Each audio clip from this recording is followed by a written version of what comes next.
Nah, dalam kekacauan yang melanda Elbaf tersebut, monster-monster mengerikan berkeliaran terlahir dari mimpi buruk anak-anak raksasa. Nah, Franky sendiri dan Ripley berhasil mengalahkan salah satunya ya, namun ancaman masih mengintai. Sementara itu Scooper Gaban, mantan tangan kiri Goldie Roger itu terungkap sedang berkomunikasi dengan Sang, ngebahas Luffy dengan kekuatan Nika sendiri yang misterius. Di balik layar sendiri, Raja Harald pemimpin Elbaf sendiri dituduh berkhianat dengan bekerja sama dengan pemerintahan pusat. Loki putranya yang dulunya mengagumi ayahnya kini bertekad ngebalas dendam tuh. Bukan hanya Raja Harald yang dicurigai, Jarul raksa berusia 408 tahun itu diduga mengkhianati Elbaf demi cinta pada Im Sama, sosok misterius berusia ribuan tahun ini. Sementara itu para kesatria suci bersiap menghadapi ancaman besar tuh, termasuk bajak laut Tobi Jeremy dan juga Gaban yang ada di Elbaf. Apa yang terjadi di balik pengkhianatan ini? Bisakah Loki ngebalas dendamnya dan bagaimana Luffy akan menghadapi konflik besar yang tak terelakkan lagi? Ragnarok Elbaf berjalan sangatlah mengesankan nakama. Ini menarik. Selamat datang teman-teman, kita akan bahas alur cerita prediksi ini dengan mimin di sini,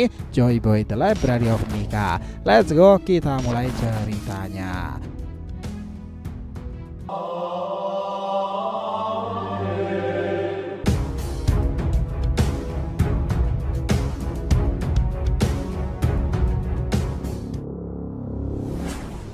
Oh ya, biar terus bisa berinteraksi dengan kalian ya, subscribe dan bantu ramein video ini ya sob. Selain Joy Boy The Library of Nika untuk One Piece, jangan lupa subscribe 3 channel kita yang lain ya. DRTV Media Team untuk solo leveling dan juga Boruto 2 Blue Vortex, Saga Boruto 2 Blue Vortex untuk tema fan fiction ya. Sementara Shonen Odyssey untuk anime, manga dan manhwa lainnya. Kita tunggu kalian juga muncul di sana. Oke, let's go, kita masuk ke pembahasannya. Nah, di sini semuanya dimulai dari monster-monster berkeliaran akibat ulah dari Sen Gilingap. Suasana di sekitaran sekolah Walrus begitu mencekam sekarang. Langit gelap seolah-olah mencerminkan kekacauan yang sedang terjadi di daratan tersebut. Monster-monster mengerikan hasil ciptaan dari Gillingham berkeliaran dengan liar. Mereka bukanlah makhluk biasa loh, melainkan terlahir dari mimpi buruk anak-anak raksasa. Gillingham dengan kekuatan misteriusnya telah ngebangkitin mereka dari dunia mimpi ke dunia realita nyata. Salah satu monster besar bertulang belulang dengan berhasil dikalahkan oleh Dori Brogi, dua raksasa legendaris yang dikenal sebagai mantan pemimpin suku raksasa di masa itu. Kekalahan satu monster tidak serta-merta menghentikan kekacauan yang terjadi. Masih banyak monster lain yang berkeliaran siap meneror siapapun yang berada di jalannya, termasuk Nika hitam loh. Situasi menjadi kacau. Sementara ini Franky dan Ripley menghadapi monster burung. Dalam kekacauan tersebut, Franky Ripley sedang dalam perjalanan kembali ke sekolah Walrus. Keduanya tidak sangat waspada mengingat situasi semakin tidak terkendali di sana. Tiba-tiba dari langit seekor monster burung raksasa muncul dengan kecepatan tinggi. Monster itu menukik tajam mengincar Ripley sebagai targetnya. Tanpa ragu-ragu Ripley mengangkat kapalnya itu dan dengan gerakan cepat menangkis serangan monster tersebut. Namun ya nakama, monster itu tidak menyerah, kembali menyerang dengan sangatlah ganas. Ripley yang dikenal sebagai wanita tangguh itu sekaligus istri dari Scooper Gaban ya, jelas tidak tinggal diam. Gerakannya lincah, dia melempar kapalnya ke arah monster burung itu. Kapal tersebut mengenai salah satu sayap monster, ngebuatnya kehilangan keseimbangan. Franky yang melihat kesempatan ini segera mengambil tindakan. Senjata radical beamnya dikeluarkan menembak monster itu tepat di tubuhnya. Monster burung itu pun tumbang dan seketika lenyap karena pada dasarnya mereka itu hanyalah makhluk dari dunia mimpi. Raksasa misterius dari monster beruang tersebut juga berjalan di sana. Di tempat lain nakama, seorang raksasa baru juga muncul.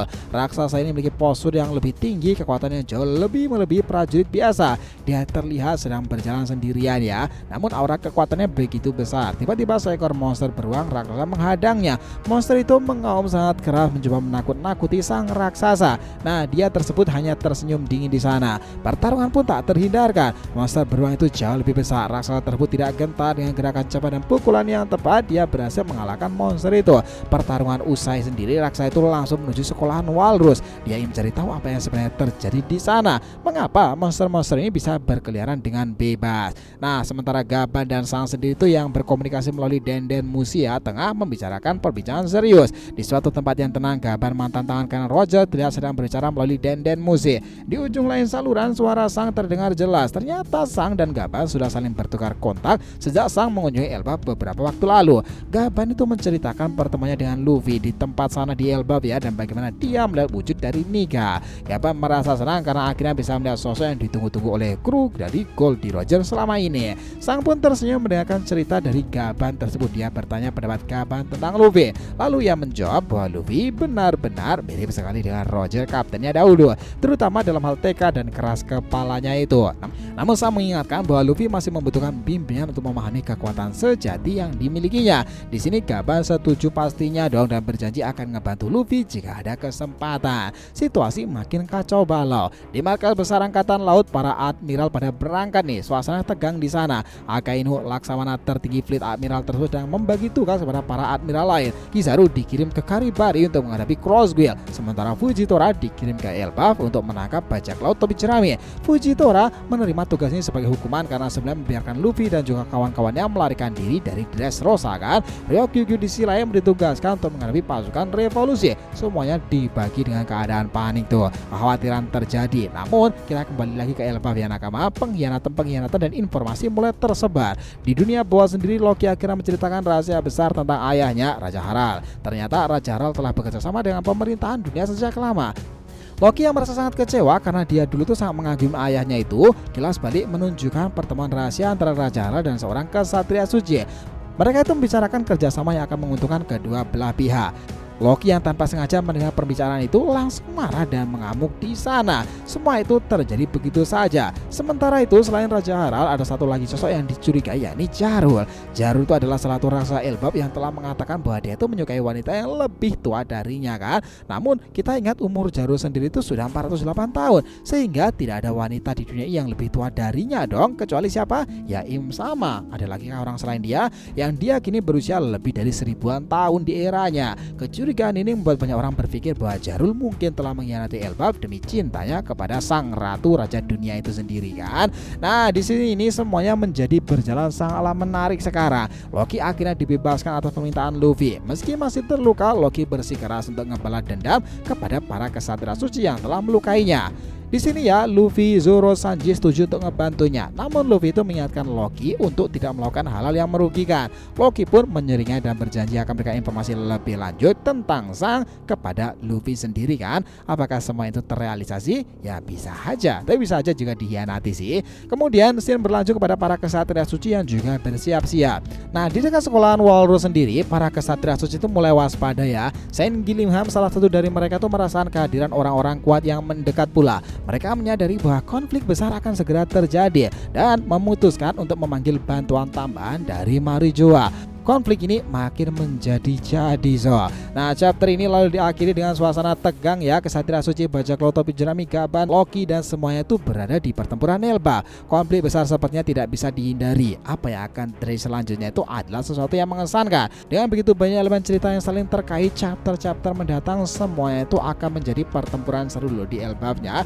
Karena semua orang-orang besar sudah mulai bergerak dan angkatan laut serta pemerintahan dunia sudah membagi tugas di sana. Lalu bagaimana dengan epilog endingnya itu nanti ke depannya? Ya dengan segala rahasia yang terungkap dan konflik yang makin memanas nakama, apa yang akan terjadi di masa depan itu menjadi sesuatu yang menarik. Bisakah Loki benar-benar balas dendamnya kepada para kesatria suci yang melukainya, terutama Gunko dan Shamro? Apakah Raja Harald benar-benar berkhianat pula dan memihak kepada pemerintahan dunia? Lalu bagaimana tuh dengan kondisi Elbaf di masa sekarang ini yang notabene diserang dari berbagai pihak sana kemari nih? Luffy dan para nakanya telah terlibat dalam konflik ini jelas nih, tetapi mereka siap akan menghadapi pertempuran lebih besar lagi. Kalau mau disimpulkan ya, bahwa chapter ini akan menghadirkan lapisan cerita yang makin kompleks dan penuh ketegangan. Elbaf menjadi pusat dari segala pertempuran besar yang akan terjadi nakama. Konflik-konflik besar menimbulkan ketegangan luar biasa. Para Yonko datang, raksasa berdatangan, makhluk-makhluk kuno dan juga informasi buaya iblis serta Joy Boy serta Nika semuanya saling terlibat. Keberadaan para kesatria suci menambah daya tarik tersendiri. Luffy dan Loki harusnya siap-siap nih menghadapi para orang-orang kaum naga langit tersebut. Apakah Loki akan berhasil membalaskan dendam? Apa sebenarnya tujuan pemerintahan dunia di Elbaf? Nah situasi ini makin konflik, makin rumit lagi, ditambah dengan pergerakan dari pemimpin kesatria suci Shamrock untuk berhadapan dengan Monkey D. Dragon. Semuanya menjadi pertempuran selasa battle royal nakama. Gimana? Kalian sendiri sepakat tentang hipotesa ini? Itulah tadi ya bagaimana perjalanan penggambaran One Piece ke depannya. Terima kasih banyak telah menonton cerita ini sampai akhir. Jika kalian punya pendapat langsung aja komentar di bawah ini dan kita akan usahakan respon, oke? Sampai jumpa di video selanjutnya nakama, dan Joy Boy Sang Nika telah kembali ke peradaban One Piece.